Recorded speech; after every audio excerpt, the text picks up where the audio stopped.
নতুন আর একটা ভিডিওতে স্বাগতম। আশা করি সবাই ভালো আছেন।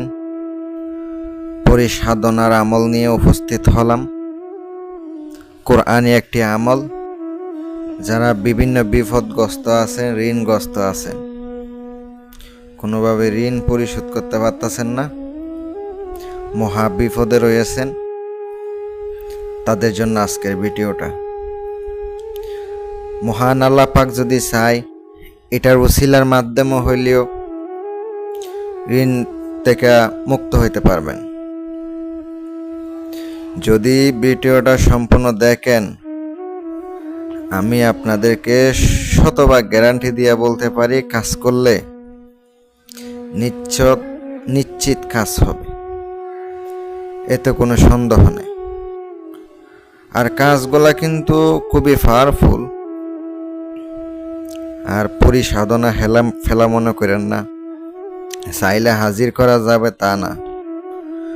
করতে হইলে আপনি অন্তরে দীর্ঘ বিশ্বাস নিয়ে, দীর্ঘ ভরসা নিয়ে কাজ করতে পারেন, তাইলে আপনার কাজ শতভাগ হবে। যারা রোহানি শক্তি হাসিল করেন নাই, আমল করে নেবেন। রোহানি শক্তি হাসিল করে আমল করলে 100% উপকৃত হবেন। আর বিশ্বাসে মিলাই বস্তু তর্কে বহুদূর, এটা সত্যি। কারণ যারা বিশ্বাস করে কাজগুলা করে ফলাফল পেয়ে যায়, হঠাৎ করে পরিবর্তন হয়। আর যাদের মনের ভিতরে বিশ্বাস নাই, কোনো কিছু নাই, কিছু হয়ও না, কিছু করতেও পারে না। আমলটি আপনাদেরকে আমি বলে দিব, আগে নিয়ম কইয়া দিই। আমলের জন্য নীরব একটা ঘর বেছে নিতে হবে, খালি একটা জায়গা প্রয়োজন হবে, নিজের শরীর বন্ধ করতে হবে। আর আমার এজাজত সবার জন্য দেওয়া রইল, সঠিকভাবে করেন, অবশ্যই উপকৃত হবেন। আর আমলটি করতে হবে বৃহস্পতিবারের দিন। কালকে অমাবস্যা আছে, কালকেও করতে পারেন।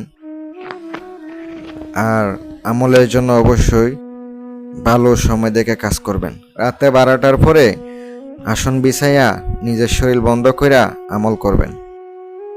পাক পবিত্র অবস্থায় করবেন, আগে গোসল করে নেবেন। দোয়াটা স্ক্রিনে দিয়া দিছি, দেখতে পাচ্ছেন।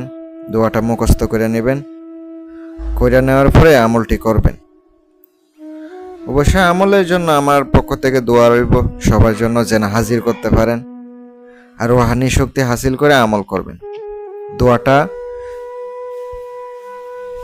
1713 বার পাঠ করতে হবে। অবশ্যই সামনে আগরবাতি মোমবাতি জ্বালাইয়া নেবেন, পবিত্র হয়ে বসবেন, আর 5 ওয়াক্ত নামাজ পড়ে আমল করার চেষ্টা করবেন। রাতে নীরব জায়গায় একান্ত বসে কাজ করবেন, তাইলে কাজ হবে। সকলে ভালো থাকবেন। যারা আংটি অর্ডার দিবেন, স্ক্রিনে নাম্বার দেওয়া আছে, ইমো হোয়াটসঅ্যাপ যোগাযোগ করবেন। আসসালামু আলাইকুম ওয়া রাহমাতুল্লাহ।